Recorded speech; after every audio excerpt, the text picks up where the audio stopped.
and welcome to the Wormhole Podcast, episode 19. Joining me today is the author of One Foot Wrong, which was longlisted for the Miles Franklin Award, The Eye of the Sheep, which won the Miles Franklin Award, and dare I say, given the strength of One Foot Wrong, this was about time. And The Choke, which won the Best Novel at the Indie Awards and was shortlisted and longlisted for a great many more. Once again, totally deserved. Hello, Sofie Laguna. Hello, Charlie.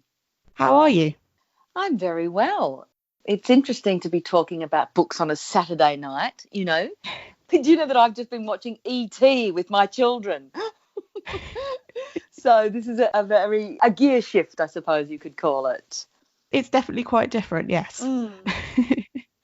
So, looking at your background here, you studied law, but you became an actor and a playwright. Tell us more about your background. I always actually wanted to act ever since I was a very young child. And I was involved in theatre in primary school. And then when I got to high school, I was quite single-minded about it. I always loved reading. I always kept a journal.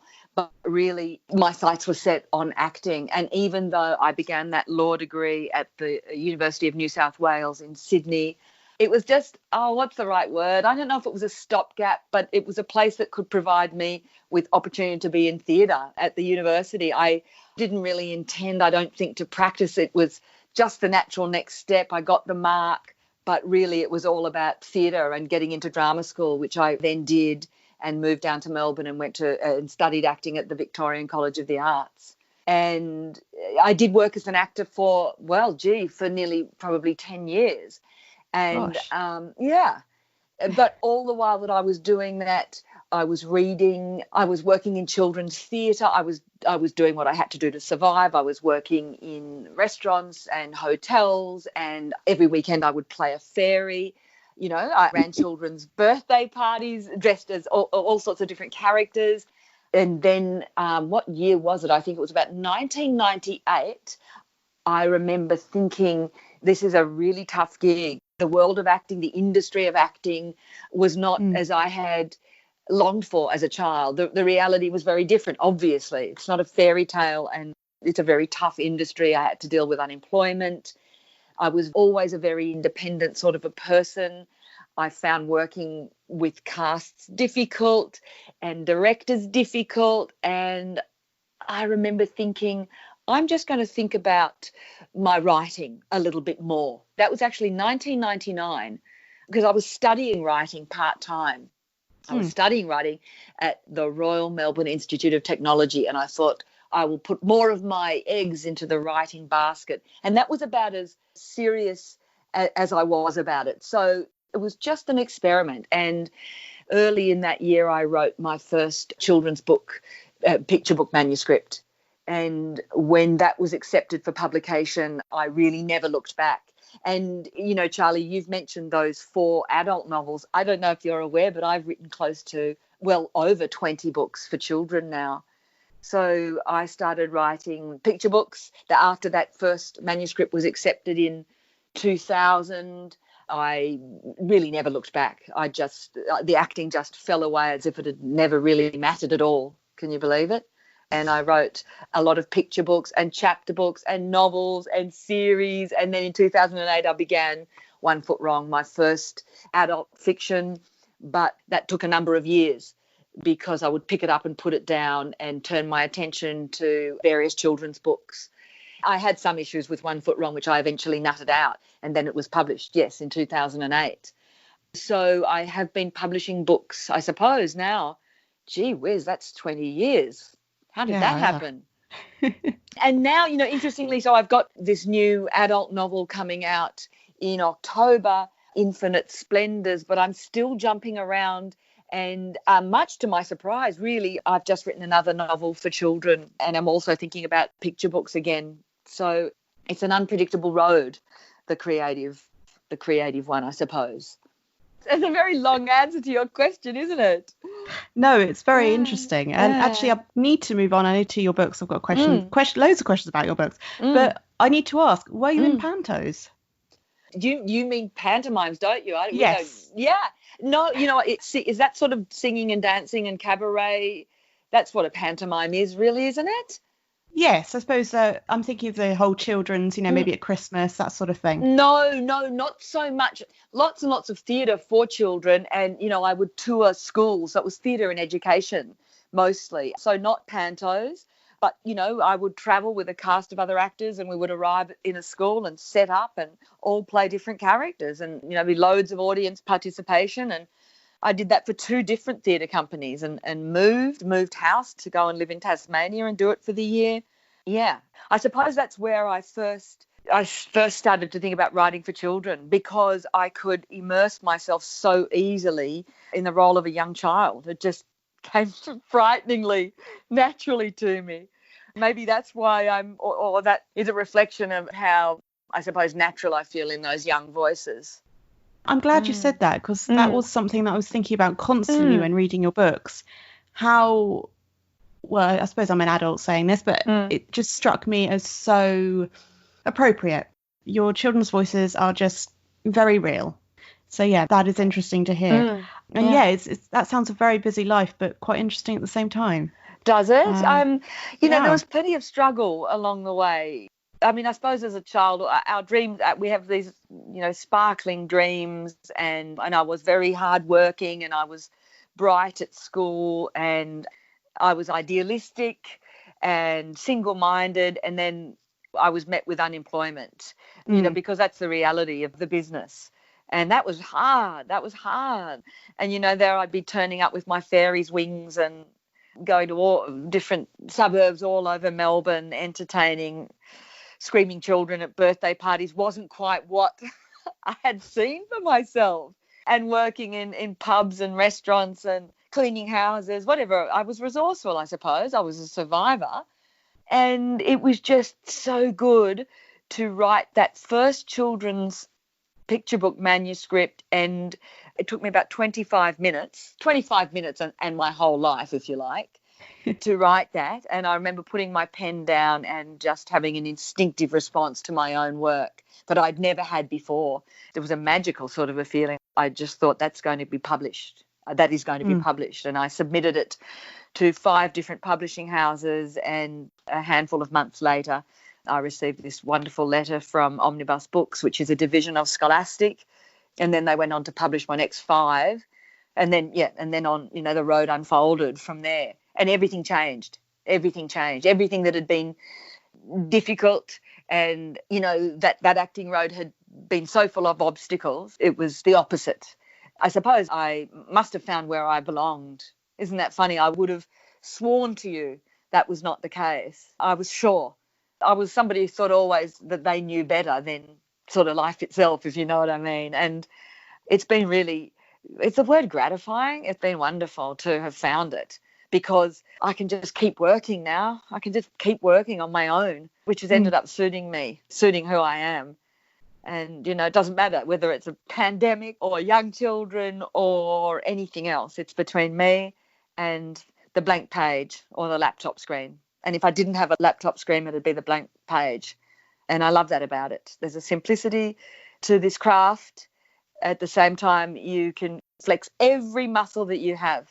It has all the room that I need, if that makes sense. And I didn't experience that as an actor. I didn't experience the same sort of freedom. I would have moments, but not like this. Well, sorry, listeners, I'm no expert on children's literature, so we are concentrating on Sophie's books for adults. No problem at all. That's no problem at all. I love to have a go at focusing on the adult books, because for many years I went into school as an author for children and spoke to countless children about my work, and in fact performed those books for classrooms all over Australia. So it feels very civilized to be talking about grown-up stuff and grown-up books. Yeah, I love it. With that background, we have the whole basis here for me to ask the next question. Now, you started with children's literature. When did you decide to add adult fiction into the mix? Well, for me, there really isn't. I wasn't particularly aware of the division. I'm just writing the characters that I choose to write. When I'm doing it, I'm not focusing so much on a market or publication. I'm engaged and grappling with the characters' concerns. And so 1 Foot Wrong, Hester, the protagonist of 1 Foot Wrong, was around for years and years and years. I never thought, oh, this time I'll try for adults at all. I just was, this time I'll work with Hester's voice. And the work is all coming from the same source or the same place, the same unconscious, playful sort of a place. So I never thought now I will make a career I mean, I never have thought about those sorts of things when I work. I suppose one is on some level dimly aware that at some point you'll submit it somewhere, but that's not what drives me. You know, that's not what drives me to be in her story or her world. Of course, when I know that something is going to be not read by children, when it is only going to be read by adults, well, yes, there are places I can go that I won't go if it's going to be for children. But that's more decided upon by the concerns of the character. And yes. I always knew, Hester would have some very serious struggles in her life that she would be dealing with. So I suppose it's wonderful to be able to visit those very dark places. It's quite liberating and energising. Not that writing My Yellow Blankie isn't. I hope I'm never patronising the child reader. It's just that the concerns, say, in that book will be the missing blanket or the blanket that's been washed, whereas the concerns in One Foot Wrong will be, how do I get out of the house? How do I manage it's all so long ago now, the institution in which she's locked, and Well, you use the word wonderful. I'm thinking that's fine for the writer. I'm here going, your books are blooming difficult. Really? I love them. But I do. I mean, you're on the podcast, you know, I loved your books, but my goodness, I spent a few days ago finishing The Eye of the Sheep, and I almost cried my eyes out twice. And I'm thinking these books are absolutely amazing, but my goodness, they are so difficult to read. But it's okay. When you say difficult, though, you probably need to clarify what you mean, because some people, when I think of difficult, I think of turgid, impenetrable, packed with very difficult ideas. But I think what you mean when you say difficult is confronting and painful sometimes. Yes. You care for the characters so much that it hurts when bad things happen. It's almost unbearable at points. Their suffering can be almost unbearable. Would that be an accurate description? Yes. Yes. Completely. Because but you know that, Charlie, not everyone, people will say different things about the reading of the books. Oh, totally. You know? Yep. Yes, some people will have your reaction and others will have, I guess like all of us, we have different reactions. But I like to think that they are definitely penetrable. They're accessible. You're not confused, or you don't struggle to make it through to the end of a sentence because it's so hard to read in that way, if you know what I mean. Yeah, no, I mean, I really do love how you write it from the child's point of view, because it shows so much that you might miss otherwise. And obviously, we hear about the various subjects that your books look into. We hear about them in the news and everything. But the way you've got these characters who are children saying it just clarifies it more. It clarifies it more, yes. I think what you're saying is, when you're living it through the eyes of that small person, the stakes are higher and you live it in a more visceral sort of a real way, something like that. Yes. Yeah, because, completely. you know, any character that is vulnerable, the stakes are higher, aren't they? When the character is vulnerable and children are vulnerable, it stirs feeling in the reader, I think. Very much, yeah. But again, you know, when I'm doing it, that's not my intention or anything. I'm just doing the story from the inside. I'm never thinking of the effect that it will have from the outside at all. I'm just finding the language and giving the character the challenges that he or she needs in order to realise themselves and change their world. Well, it works out absolutely stupendously. Thank you. Yeah. Thank you, Charlie. Thank you, Charlie. It works out for me because I'm doing, in a different sense in that I'm doing what I need to do. So these characters are expressing something for me out in the world. I always feel really grateful to them, as odd as that sounds, because there's something about them that is very, it's a mysterious, layered thing to sort of try and describe, but I have a feeling of gratitude towards them. Isn't that funny? Yeah. On that slightly, I suppose, your books, I would say, are very important to the conversations that we need to have. promise you I don't do that on purpose, or I don't set out consciously to do that. But on some level, I must be doing that. I must be wanting people to visit those places and to consider these things in a new way. Yeah, I mean, I suppose I read a commentary as such into it. But those of you who've listened to my podcast before will be familiar with my general format of a few questions and then conversations. As you've probably gathered already, we aren't going to do quite that going forward. So I will say now that the novels are all first-person narratives from the perspective of a child set in decades past. One Foot Wrong is about Hester, as we've mentioned. She's been isolated from the world by her horrifically abusive parents. It's that bad of a situation. The Eye of the Sheep is about Jimmy, who doesn't report a name for his condition. And given that Sophie doesn't, I'm going to leave that there. I think you read the book and you will work out what is going on. We're talking about his life in a family that's impacted by his arrival. Finally, The Choke follows Justine, who lives in poverty with her war veteran grandfather, and her life slowly falls into more neglect and outright abuse. And then we have got Infinite Splendours, which we'll discuss later. Charlie, have you read Infinite Splendours yet? I haven't, no. Oh, I am looking forward to it. It's a book made of 3 parts, and the second 2 parts are from the point of view of the child as an adult. You know, they're from an adult point of view. So I'd be so curious. I can't wait to hear what you think, because he's a man. Right from the point of view of a man in middle age. That sounds fascinating, because I have wondered if you are going to write from an adult's perspective. I mean, obviously your younger characters grow up, but that would be great. A different topic entirely now. I find it interesting, I mean, winning actually, and I've mentioned it already, that you never state the medical conditions that children have in your books. And I'm thinking specifically here, as I said, about The Eye of the Sheep, but also The Choke. What is behind that decision? That she's dyslexic. I'm thinking more of Michael. Yeah, Michael. Well, I mean, once the bond was made between them, she wouldn't have seen that, any kind of a condition. Once his humanity was recognised, once she saw that and felt that, that transcends any kind of a condition. He was obviously super bright, switched on, quite academic, really. Maybe that's not quite the right word. They were still very young. But he had, some physical disability, which is obviously cerebral palsy, it seems to me. I mean, why didn't I? Because I was in Justine's world. And so I'm just so aligned with her reality. It was never relevant to give him that. We could see he struggled physically. And Jimmy was probably a slightly more political decision, in that I don't know really, Charlie, that he fits anywhere definitively with any medical condition necessarily. I wonder if he was in a different home environment, and if there were certain stresses that weren't there, and if it wasn't 1986 but 2020, his performance in school and the way he was at home might be very different.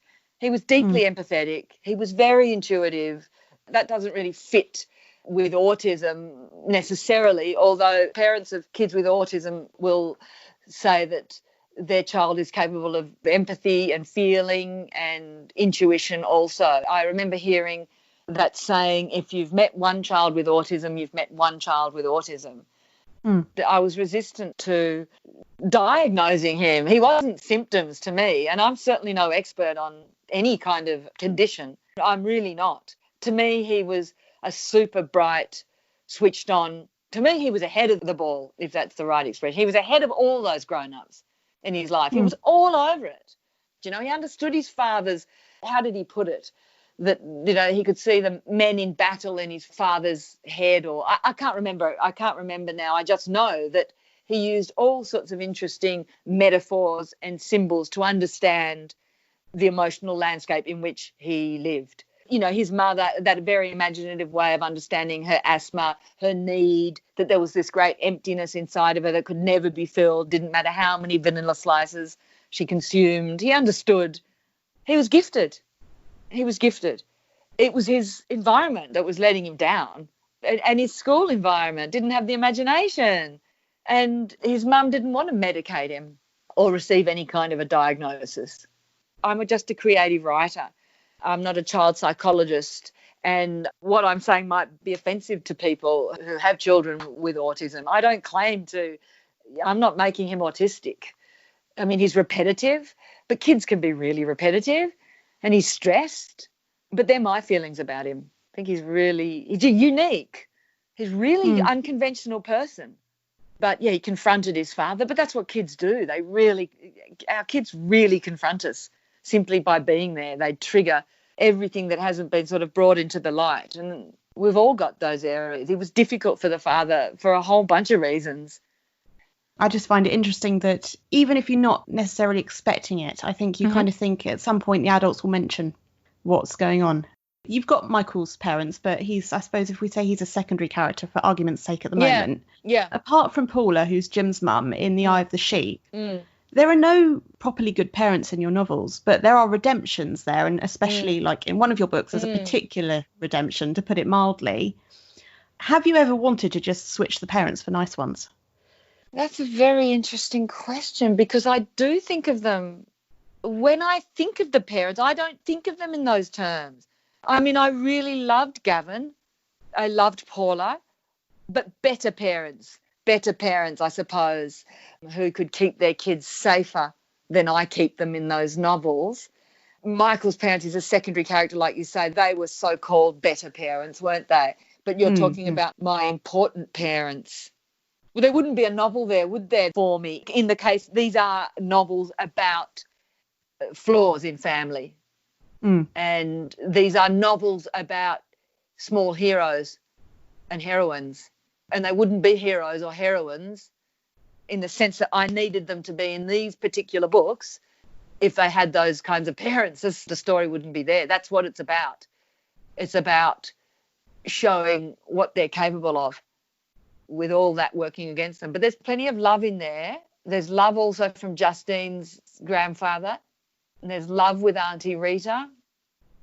That's interesting. Does it ever come to a point where it's difficult writing the parents? I always had a sense, because I had the idea for The Eye of the Sheep a million years ago, as in year 2000. I wrote a radio play, a guy called Pete Flick, and I always wanted to investigate his childhood. And once I began to, Jimmy became his own character. Pete Flick, from that radio play, his mother was Paula. I knew exactly who she was. I knew her body shape. I knew her asthma. I knew her physical struggles. I knew her passionate, loyal love for the boy. I knew her. Gavin, I knew him pretty quickly too, and I really liked him, even though it's different from the inside. I don't really judge. Boot and Sack were different because they were seen through Hester's eyes. They were almost inhuman, really, although I hinted at what kind of struggle Sack had.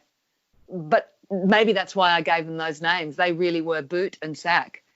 Yeah, I did wonder if they were going to get a name at some point, but I liked that they didn't. But, you know, I've written many books for children where I'm just thinking now, casting my memory back over various parents, all probably flawed, but people are flawed. And the flaws in the parents provide us with a lot of material. Maybe I'm interested in the fallout. Well, I am. I absolutely am. The impact. It really is something to survive our childhoods, isn't it? But, Charlie, again, all of it's unconscious. I'm asked questions about why the parents this, that, and the other. I don't make a plan for any of this stuff. I just do what comes completely naturally. I'm not smart enough to make any kind of overarching decision or have any conscious rationale. I just do what feels right. I feel like I write intuitively and as an actor much more than any kind of an intellectual or an academic, or obviously my books are very character driven and I do what feels wonderful. And that doesn't mean it doesn't get painful, because the painful stuff's wonderful. It's gritty, it's cathartic, it's thrilling, it's dangerous. There's a lot of energy there.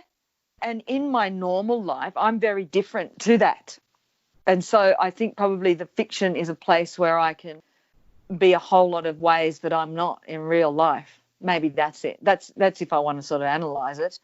I mean, it's very intense, the relationships I have while I'm writing the book. I live a double life, and one life is in the book and one life is in the ordinary world. I always need to have another world running alongside. I'm thinking we should probably have a reading about now. Oh, let's. Which one should we do? Should we do the new one, or should we do the which one first, I wonder? Should we start with the Eye of the Sheep, and then we'll have Infinite Splendour when we talk about it more? So we'll just go from the very beginning of The Eye of the Sheep, part 1.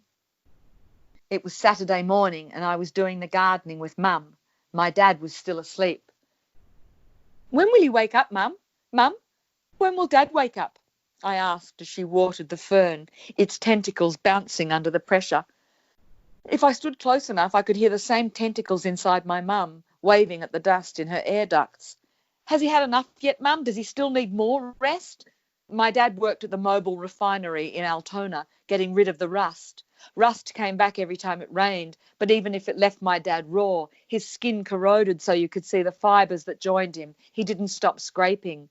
He learned at the Western Car Yard in Laverton. Mum said all the Flick brothers knew how to work. You help me in the garden, love, and let Dad have a bit of quiet. He'll be tired after the night shift. Here, take the hose. Mum passed me the hose, and I felt the water pushing its way through the rubber tube. The hose gave it a direction. I aimed it at the leaves, and then I aimed it at the path, blasting leaves against the edges. Keep it on the plants, Jimmy, that's the boy, said Mum. I watched as the leaves drank, absorbing fluid and light, and growing greener as water dripped down the stems and back into the ground. When Mum was getting her gloves and her kneeling pad from the laundry, I let go of the hose. It whipped and wriggled like a snake under attack, and water flooded the paving. I grabbed the hose snake by the neck and felt the water rushing through my fist. I looked at the soil refining to mud. I heard the plants drinking, their stems gulping back the drips. The darker the soil, the more it had to drink. It processed water the same way the refinery processed oil. I got to see it up close one day. Dad left his thermos behind, and Mum took Robbie and me and drove it into work for him as a surprise. Mum parked the Holden in Mobile Car Park A, and through the high wire fence I saw the inside of a body, with intestines made of steel and no skin around its precious metals. It smoked grey clouds, and a flame blasted from the end of a huge pole like a giant pilot light. It was the same network that was in the rabbit that my Uncle Rodney shot and pulled open. The same network that was in my mum, the same network that was in me, in plants and leaves and machinery and all shops and underground in the earth's core. It was the whole inside of all living things, but on the outside, and that's where my dad worked, there, in that refinery. Mouth watered. I couldn't look away. That's lovely. Thank you. So we've gone with the beginning there. I've got a question about endings. What draws you to the type of endings you write? The need for justice, and I'm addressing an imbalance. I want to bring about balance, redemption, healing, there's that word again, liberation. But if my characters are going to struggle this way, the ending needs to be hopeful in its own way. If you can't put a character where you put my characters and not have the journey be one that's not towards the light, even if it's death. Yes. I found it interesting because your endings are good, I suppose you could say. They have got that happiness there, but you might be expecting as you read the book that something, I don't know, fantastic or really, really happy is going to happen at the end. And I like that it doesn't do that. You know, it's very much, yeah. It's so funny hearing you say that, because I thought they were that happy. Well, I think they are in the context of the character, but maybe the reader's thinking, oh, I want this to happen. I want the, you know, I want Jimmy to have amazing family for the rest of his life, that sort of thing, or Justine to have that sort of thing. Yeah. But they have something that's very relative to the story. Yeah. And although it is relative to the story and it works completely, at the same time, I think there is that kind of like, oh, you know, that wasn't maybe what I was expecting, but it's a good reminder of life. Yeah, that's a good way to describe it, relative to the worlds in which they've found themselves in. There is something of the idyllic in moments of Hester's ending, isn't there? And for all of them, there'll be moments of, there's the room, isn't there, for bliss and for peace and for growth. Maybe I end the story with more room for the characters to move and grow and learn.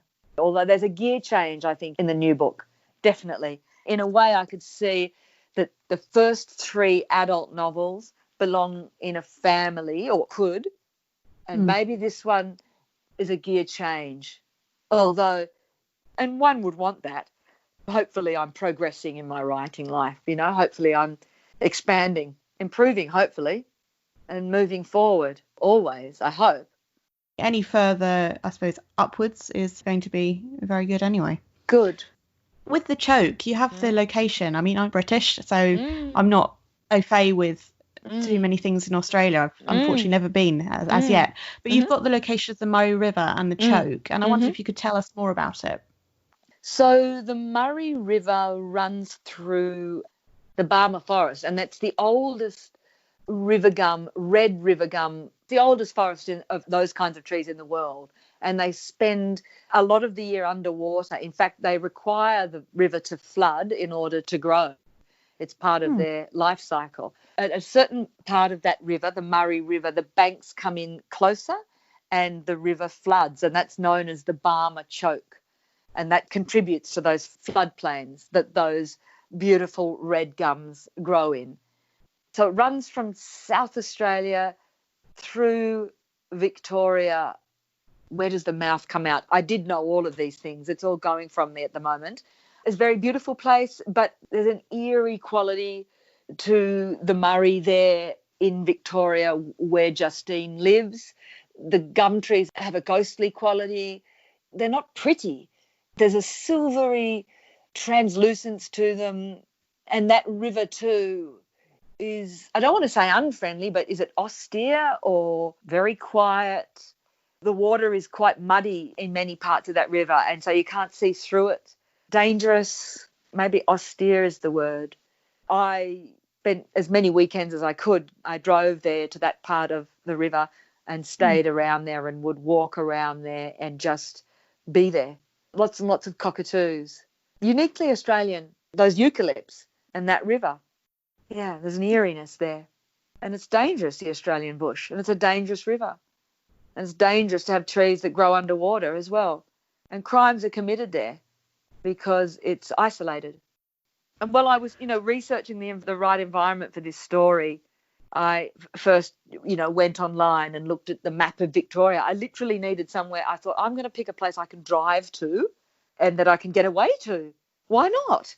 And I just looked at that river and I looked at some of the towns and I read about that forest, and all sorts of seeds were sown.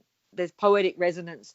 If your eyes are open, if you're listening and looking, there's poetic resonance everywhere you turn. Who was it, Flaubert, that said there's not a particle of life that does not bear poetry within it? And it's true. It's true. So you just choose which metaphors you want to work with, which symbols or which pictures, and they were the ones I was drawn to. Well, it is interesting that the choke, as much as it is, it's so character driven, there is a lot of the location in it. Is there a particular reason that you do set your books in decades past? I wonder if it's because I was a child in decades past. I picked times when I was young. I've managed to avoid too much technology. That's going to make things difficult, isn't it? Mobile phoning and texting, and my characters so far have been more isolated than that. A number of people have put to me that One Foot Wrong almost reads like a fairy tale. Fairy tales have a timeless quality. It could be any time. A certain support systems, there was less awareness about certain things. The world was a more raw place, perhaps, a less informed place, less politically correct. And that was the world I was interested in exploring in The Eye of the Sheep. And this new one begins in actually 1953. I'm timing the novel also, the various books in with whichever war influenced the characters. You've definitely got it in the choke with the granddad. He had post-traumatic stress disorder, didn't he? He had issues with his stomach, with alcohol, with violence. He was pretty tortured by memories of the past, and that made it difficult to love and to be consistent. And Justine was a product of that, as were Pop's own children, as we all are, not too far back, our parents or our grandparents. It was a fascinating commentary, I think, just the PTSD in itself and the effects and everything that the grandfather then does, or the decisions he makes, and the various effects it's had on the family in general. That's what war does. We better talk about Infinite Splendours. Yes. You have introduced it, but please tell us more. I've had one brief conversation for the Australian Booksellers Conference very recently. I have not really described what it's about to anybody yet, because that's always a really hard question. An abyss opens up. One goes completely blank. What is it about? It's set in the base of the Southern Grampian Mountains in Victoria. Opens in 1953 when Lawrence Lohman is about to turn 10 years old and lives with his brother Paul and his very devoted mother Louise. And they live on 40 acres of land at the base of a beautiful mountain called Mount Wallace. He goes to the local school and he's really bright. He's a gifted painter. I mean, he discovers a very strong feeling for painting at the age of 10 and is encouraged by a wonderful teacher in the local primary school.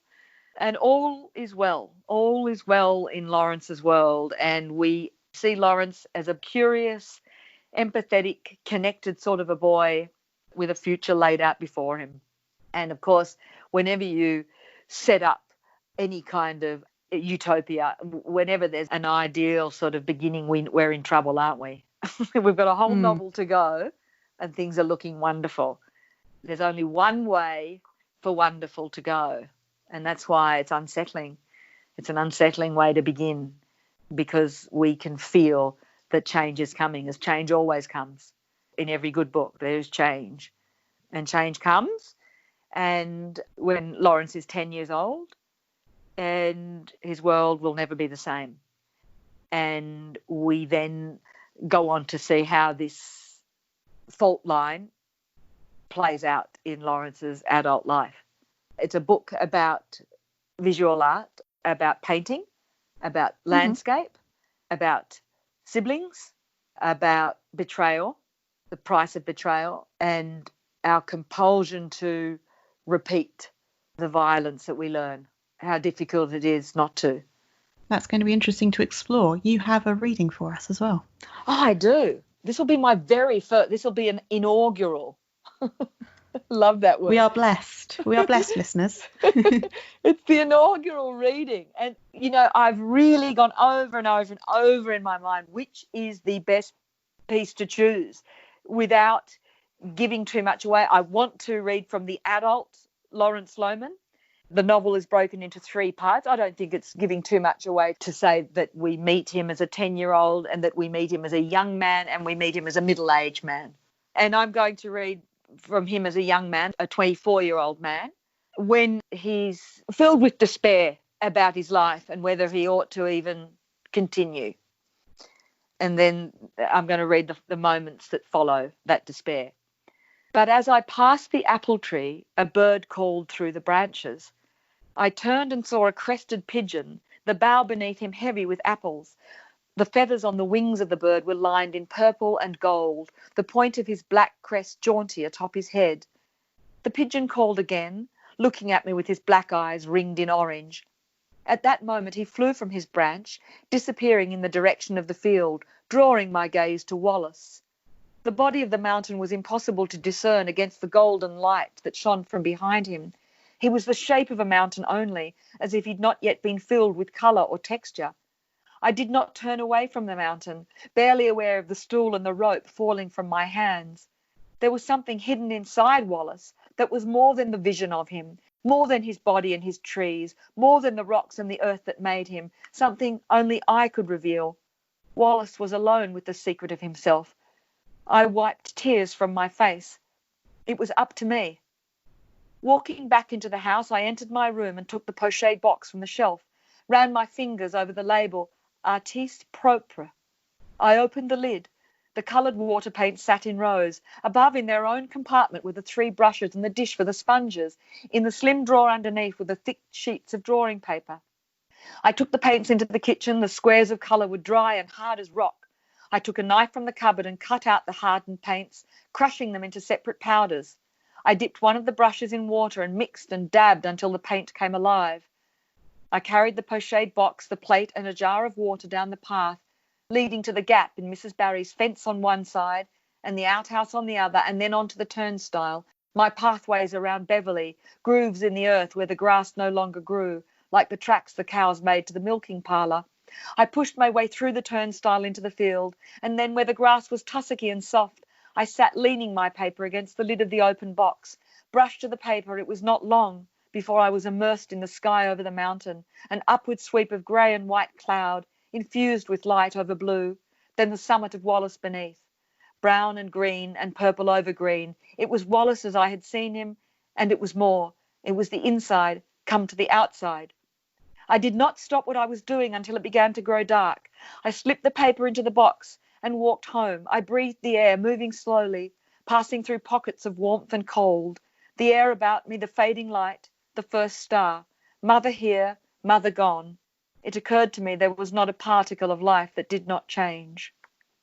And that's Lawrence Lohman. That was great. Thank you. Do you like John Wayne films? Oh, do I have to tell you the truth? Do I have to be honest? Go for it. It'd be interesting. Not particularly. As a child, I would see John Wayne in passing on, perhaps a neighbour's television set. The films weren't played at home. They might have been on one night. And I remember thinking as a young girl, he's not very handsome the way someone like Rock Hudson's handsome. But I did have a neighbour. They played a lot of John Wayne films when I grew up in the country. But I must have internalized him as representing masculinity. I mean, I've just used my imagination, I suppose, and I've imagined that's what pop would speak to pop, as it spoke to so many men of that generation, those films. And John Wayne, what a popular star he was. Yes, yeah. He really wasn't very good looking or anything. I mean, God, I feel like I'm going to get pilloried for saying this. There was nothing pretty about him, was there? That's for sure. It didn't have... Anyway, I better shut up. He was an important actor for a generation of people. That's okay. I'll include your email address in the show notes, and anyone who disagrees with you can direct the hate to you. Yeah. That's right. No, I did expect you to say yes. You quite liked them, or you'd seen a lot of them or something. Well, I've seen a fair few of them now. I mean, and I, researching them for the book, I used to watch over and over and over a Dean Martin clip from I think it was a True Grit, where he sings this wonderful song, My Rifle, My Pony and Me. And in fact, it was used in the soundtrack of The Sopranos brilliantly. And it was taken from a John Wayne film, and I would watch it and watch it and watch it and watch it. I will look that up because it's not something I know. So, listeners, One Foot Wrong, The Eye of the Sheep and The Choke are out now from different publishers, and look out for Infinite Splendours on October the 27th. Links are in the description. If you have enjoyed this podcast, do subscribe for future episodes. Sophie, it's been absolutely wonderful having you today, and I've loved every minute of it. Thank you for Charlie. being here. I have too. Thanks so much. Join me on Monday the 10th of August, when I will be joined by Tracy Rees, author of Amy Snow, Florence Grace, The Hourglass, Darling Blue, also known as The Love Note, and The House at Silvermore. The Wormhole Podcast, episode 19, was recorded on the 11th of July and published on the 27th of July 2020. Music and production by Charlie Place.